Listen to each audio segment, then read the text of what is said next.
Bunsod ng sunod-sunod na mga bagyo kamakailan na nagdulot ng mga pagbaha, tumaas ang bilang ng mga nagka-leptospirosis. Ang mga pampublikong ospital nag-overcapacity, kaya may mga nagdeklara na ng leptospirosis surge. Pero ayon sa independent health reform advocate na si Dr. Tony Liachon, hindi lang daw leptospirosis surge ang dapat pagtuunan ng pansin ng gobyerno, pati na ang tunay na ugat ng paglaganap ng sakit na ito na kung tawagin niya, kleptopyrosis. Pinagsamang mga salitang leptospirosis at kleptomania o hindi mapigilang pagnanakaw. Ayon kay Liachon, ninakaw kasi ang pondong dapat inilaan sa flood control projects.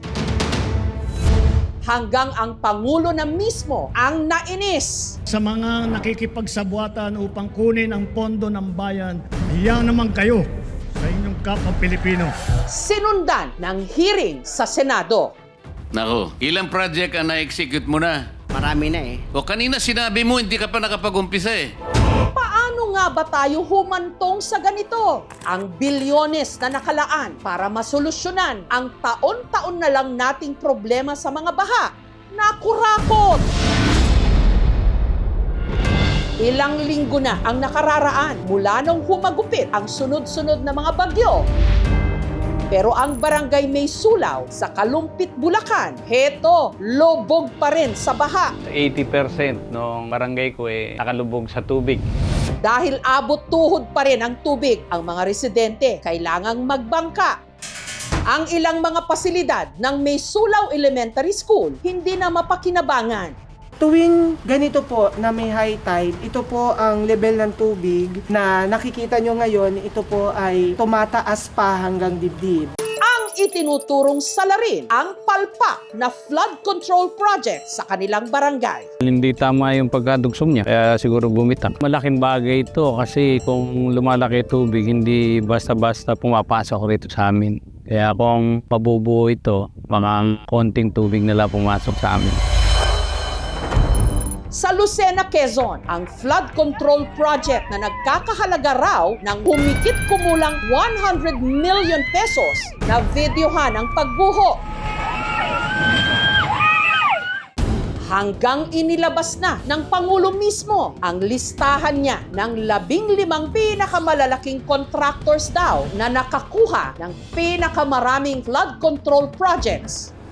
Sa 545 billion pesos na budget daw para sa mga proyekto nitong nakaraang 3 taon, 20% nito o humigit kumulang 100 billion pesos napunta lang sa 15 contractors na ito. Pagka kasi magkakakilala yung nag-o-offer, nag-uusap-usap muna sila kung ano yung offer nila. Sa market economic system, ang tawag dyan, oligopoly, unethical. Pino na rin ang Pangulo na karamihan sa mga proyekto, hindi lang pareho ang presyo o contract cost. Pareho rin pati disenyo at materyales na gagamitin. Gayong itatayo o itinayo na ang mga ito sa iba't ibang mga lugar. Sinundan niya pa ito sa pagbisita mismo sa flood control projects sa Bulacan na pang-5 sa top 10 flood-prone areas sa Pilipinas. At siya ring probinsya na may pinakamaraming flood control projects. Kabilang na ang dikeng ito sa Barangay Frances sa bayan ng Kalumpit na pinaglaanan ng 77.1 million pesos. Pinuna ng Pangulo na ang materyales na ginamit substandard. Tignan naman ninyo, paano magiging completed yan? Masukal na yan, yun. Ibig sabihin, matagal na silang hindi nagde-dredge. Pinuntahan din niya ang Baliwag para sa proyektong nagkakahalaga ng 55 million pesos. Pero pagdating niya roon, wala naman siyang nakitang kahit na anong proyekto. Malinaw daw na isa itong ghost project. I'm getting very angry. Pero wala talaga, 220 meters, 55 billion. Completed ang record ng Public Works. Kahit isang araw hindi nagtrabaho, wala. Hanggang saan nga kaya aabot itong pagsiwalat sa mga kurakot o katiwalian sa gobyerno? Sa linggong ito, nakarating ito sa Senado. Nitong Martes, ipinatawag sa Senado ang top 15 contractors na pinangalanan ng Pangulo. Pero 7 lang sa kanila ang dumalo sa hearing. Sabi mo hindi ka pa nakapag-umpisa ng project. Paano ka naging quadruple A? Yung sinasabi kong 1992 is highway pa yon. Hindi natin pinag-uusapan yung hardware mo. Ang pinag-uusapan natin flood control projects. Paano ka nagkaroon ng lisensya? Isa sa mga nagsiwalat ng mga di umano maanumalyang mga proyekto ng gobyerno, si Senator Panfilo Lacson. Sa nauna na niyang pahayag, sinabi niyang hindi bababa sa 67 na mga kongresista ang di umano supplier o kontraktor din mismo ng government projects. Sa kanyang privilege speech, inilahad ni Senator Panfilo Lacson kung paano raw kinurakot ang pondong nakalaan para sa flood control projects sa ilang mga probinsya gaya ng La Union, Pampanga, Bulacan at Oriental Mindoro. Ang kalakaran ng ilang mga kontratista at mga kasabwat nila sa gobyerno sa paghahati-hatian ng pondo, kasama na rin ang mga termino o codes patungkol sa kanilang modus. Isa sa mga kontraktor na binanggit ni Lacson ang Darcy and Anna Builders and Trading. Ayon sa dokumentong isinumite ng DPWH, wala namang opisina ng Darcy and Anna Builders and Trading sa nakarehistro nitong address. Hello Darcy, ang Ana, nasaan ng flood control? Nagtanong-tanong ang aming team sa lugar. Ang mga nakausap nilang residente, itinuro sila sa kabilang barangay kung saan daw posibleng nakatira ang mga kontraktor. Gayunman, hindi sila nagbigay ng pahayag. Sa Barangay Santa Lucia sa Capas, Tarlac, gumuho rin agad ang dike nung nagkasunod-sunod ang mga bagyo at habagat. 24 million pesos daw ang inilaan para sa proyektong ito. Kasi dati di na po naka-semento yan eh. Buhangin po ito eh. Pag umano ng tubig, naagos yung buhangin sa ibaba. Kaya ganyan po bumigay yan. Ang DPWH kasi ang may jurisdiction sa mga flood control projects dito sa bayan ng Capas, including itong mga slope protection. Walang coordination sa amin yung mga contractors. Ayon sa munisipyo, ang kontratista para sa proyektong ito, Santo Cristo Construction and Trading Incorporated, na ang opisina pinuntahan ng aming team sa Bataan, pero wala naman silang nadatnan doon. Sa probinsya naman ng Oriental Mindoro na binanggit din ni Senator Lacson sa kanyang privilege speech, 9 na dike ang gumuho rin, kabilang na ang isang ito sa bayan ng Bungabong na ang ginastos 217 million pesos. Pero nung kalaksan po, hindi po ito nababa. Itong dike na ito, nung lumiit na lang po yung tubig, saka po siya bumagsak. Kung may kontratista ditong pumalpak at hindi sumunod sa specification, bukod sa ma-bar ito, bukod sa masuspinde, dapat ito, tama na, wag nang mabibigyan ulit ng proyekto. Ang kabuuang halaga ng 9 na mga dike, 1.9 billion pesos. Yung mga flood control projects po na nasabi na may nasira, hindi pa po tapos yung proyekto na iba. Mayroon po kasing warranty ang mga proyekto na kung saan dapat 1 year ay may retention ng pondo sa contractor at meron pong 5 years na warranty period para ayusin po yung mga nasira. Nagbibigay po ng tiwala sa DPWH, pero kung meron po talagang pagkukulang, di saka po natin panagutin. 6 sa mga ito nakakontrata sa SunWest Incorporated ng negosyanteng si Elizalde Zaldico na ngayon party list representative ng Ako Bicol. Pero ayon kay Zaldico, nag-divest na siya ng mga interes niya sa SunWest noong 2019. Ayon sa ibinigay na statement ng SunWest Construction and Development Corporation, 5% ng kanilang flood control projects sa Mindoro ang nagkapinsala. As a quadruple A government contractor, SunWest Inc. is mindful of its contractual obligations with the DPWH and will abide by its terms and conditions. Ang isa naman sa 9 na dike nakakontrata sa St. Timothy Construction Corporation na pagmamay-ari ni Pacifico Curly Discaya II, asawa ni Sara Discaya, na tinalo ng kampo ni Mayor Vico Soto sa Pasig nito lang nakaraang eleksyon. Nagtungo rin ang aming team sa nakalistang address ng St. Timothy Construction Corporation na building din pala ng St. Gerard Construction na pagmamay-ari pa rin ng mga Discaya. Pero hindi rin sila nagbigay nagbigay ng pahayag. Walang humarap sa aming team.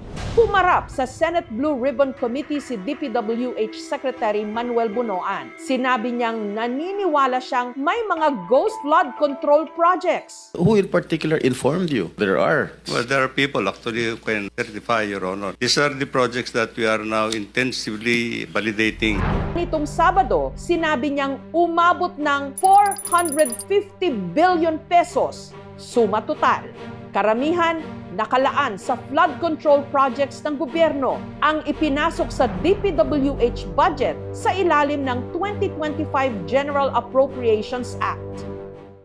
Malacanang established and launched the Sumbong sa Pangulo website last week. I commend and sincerely thank the President for this open source website. Isa sa mga dumalo sa privilege speech ni Senator Lacson, si Baguio City Mayor Benjamin Magalong, ang lead convener ng M4GG o Mayors for Good Governance.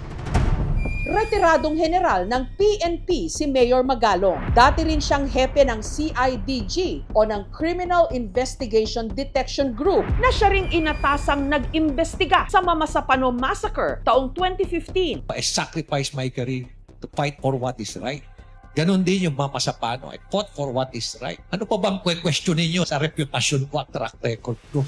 Mayor Magalong, salamat po sa interview na ito. Yes, good afternoon, Jessica. Pwede po bang malaman, paano nyo ho naisip na bumuo na itong Mayors for Good Governance na movement? Nag-umpisa yan nung nagsalita ko sa Philippine National Police sa Camp Crame sometime in July 2023. Is corruption now becoming a norm in government? Marami na tumatawag at nagsasabi sa akin na huwag mo na ituloy yan, kawawa ka lang yan. Naalala ko na tumawag dun sa mga kaklase ko sa leadership and governance. Then we built the Mayors for Good Governance na. And the first launch was done in UP Diliman and there were 56 mayors. 56 lang po. Oh yeah, 56 out of the 1,400 plus na mayors. At wala kaming ginawang filtering. After mga almost 2 years, 2025, umabot kami sa 202. Nawi-weirdan lang po ako as a layman na out of the 1,400 mayors sa buong Pilipinas, kukonti lang yung gustong maging miyembro po ng Mayors for Good Governance. So, what does that tell you po? Anong sinasabi nito? Ayaw nilang maging maayos at malinis at tapat na mamumuno? Alam mo, sa 202, lumalabas na 11 point something % lang yun. We're just scratching the surface. Siguro tanong, bakit tayo mag-join? Isang malaking factor is natatakot sila na baka mawalan sila ng tubig sa gripo kasi binabantayan din sila. Mawalan ng tubig sa gripo? Ano ibig sabihin nun? Mawalan sila ng pondo. Ganun ba sa gobyerno? Pag gusto mong maging tapat at malinis na mamumuno, pwedeng patayan ka ng gripo? Alam mo, nakakalungkot pero yan ang katotohanan. Yan na yung sistema. Kaya, kasi nga it's a good governance has become an exception rather than a norm dito sa Pilipinas. Such a lonely fight. Do you feel that? Initially. Pero I went over the words again of Senator Lacson, frustrated. Don't get frustrated. Alam mo ngayon, ang dami naming suporta coming from very reputable na mga organization from the private sector. Noon pang nakaraang taon, inilabas ni Magalong ang mga nadiskubre niyang diumanong anomalya sa DPWH sa Cordillera Administrative Region o CAR, katulad ng overpriced na pagbili ng tinatawag na cat's eyes o reflector lights sa mga kalsada.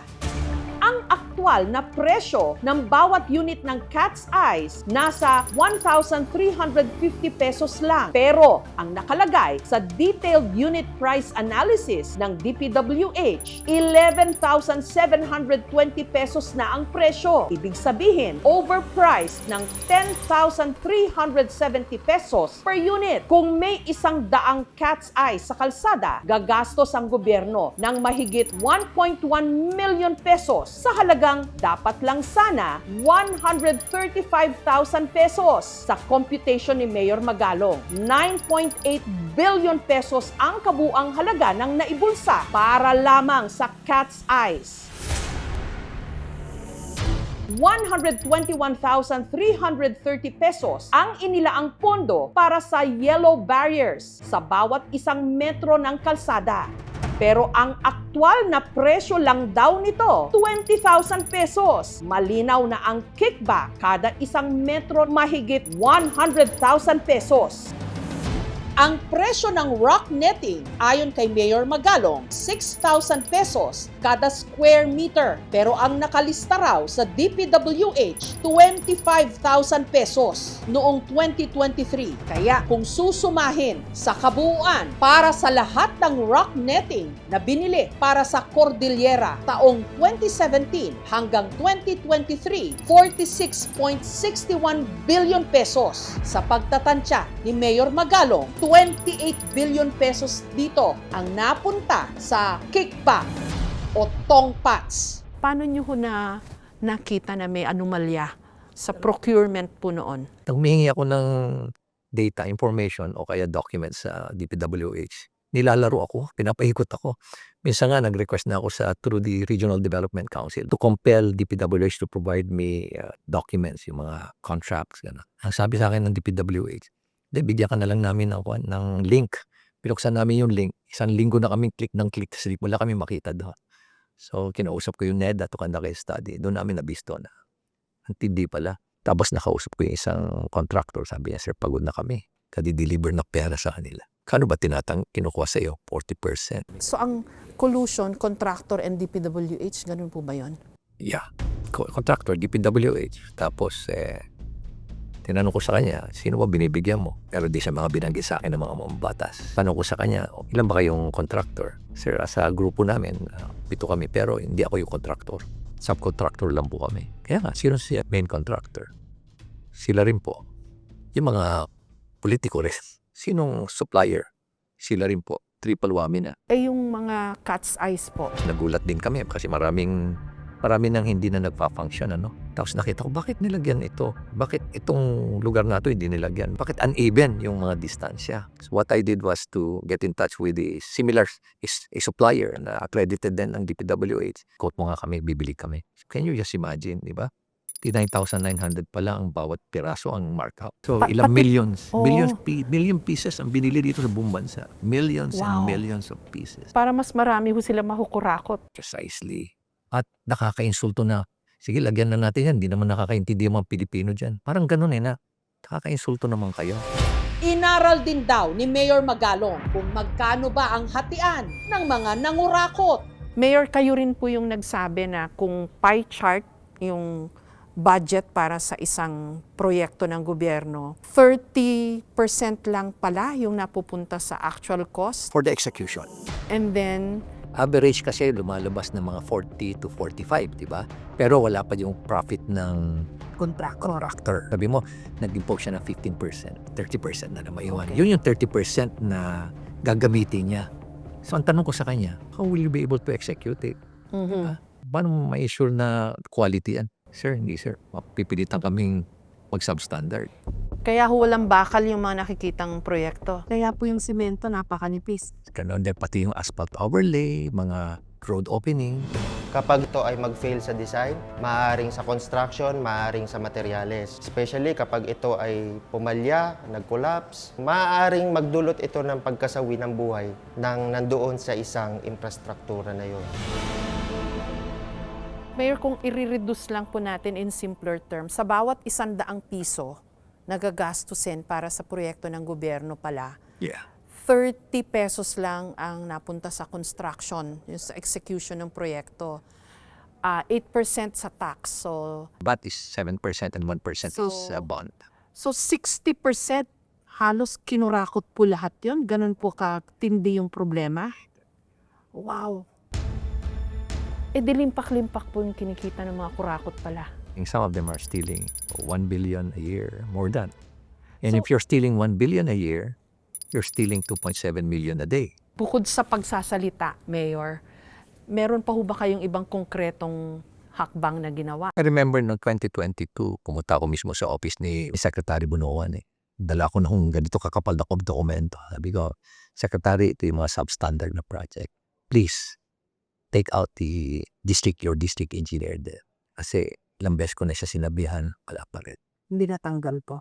Sa awa ng Diyos, wala nangyari. Sinubukan naming hinga ng pahayag si DPWH Secretary Manuel Bunoan. We are now validating all the documents, but there are already projects that we have found out na either di namin makita o half done. These are the things that we are trying to unearth. No? Kasi from monitoring submission nila on the status of these projects, I don't know if it is fictitious yung sinasubmit nila na mga project.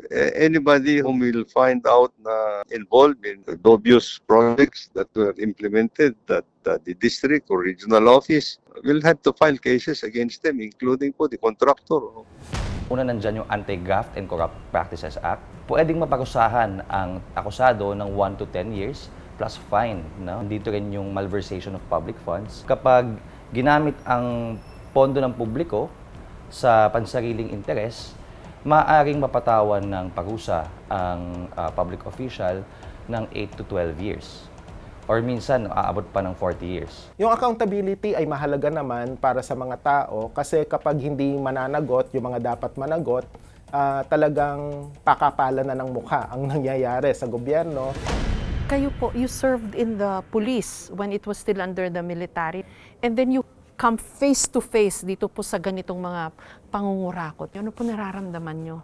Masama loob mo because we are out in the field. Kita namin yung poverty. We have visited villages na talagang hirap ang mga tao. At ang masama nito, yung kanilang kasakiman, walang hangganan. Sa laki po ng ninanakaw, ng kinukurakot, hindi mahirap ang Pilipinas, Mayor. Yeah, mga 20% of the total budget. Tinignan nga namin yung budget. Nag-drill down kami, kasama namin yung National Budget Coalition. Nakita nila kung paano talaga minasacre yung 2025 budget. Previous budget, gigigil ka talaga. Naglalabasan na po yung mga napakarami palang kaso ng kurakot. And I think you were part of that build-up, Mayor. Anong pakiramdam niyo ho? Sort of redemption. Una, wala naniniwala no? Binabanatan ako. Alam mo, I spent half of my time sa mga caucuses spent explaining the lies. At nakakalungkot isipin. Natatakot po kayo for your life dahil dito sa mga naisiwalat nyo na. Mabigat na laban ito. Of course, I fear for the safety of my family. Not so much sa akin. Galing naman tayo sa ganyan, sa gera. May talab pa ho kaya ang lahat ng ito dun sa mga kurakot to the bone, to their core? Meron kasing phenomenon sa human behavior. Sabi nga nila, man's desire is insatiable. Walang kabusugan. Walang kabusugan. Kasi tayo rin we don't speak up The Filipino people just simply opt to be silent. Yan ang sandata nila ngayon. Tahimik lang sila. Okay lang, bulsa tayo ng bulsa. May pag-asa po ba tayo? Meron pa naman. As politicians, na it's about time na talagang embrace namin yung real essence of public service. At tama na. Tama na. Mahiya na po tayo. Sa mga naranasan nating hirap, pagod, at perwisyo, at sa mga narinig nating kwento tungkol sa katakot-takot na pangungurakot nitong nagdaang mga araw, The depth of corruption has become so overwhelming. hindi mahirap isipin na hindi pala baha ang magpapalubog sa ating bayan, kundi kasakiman.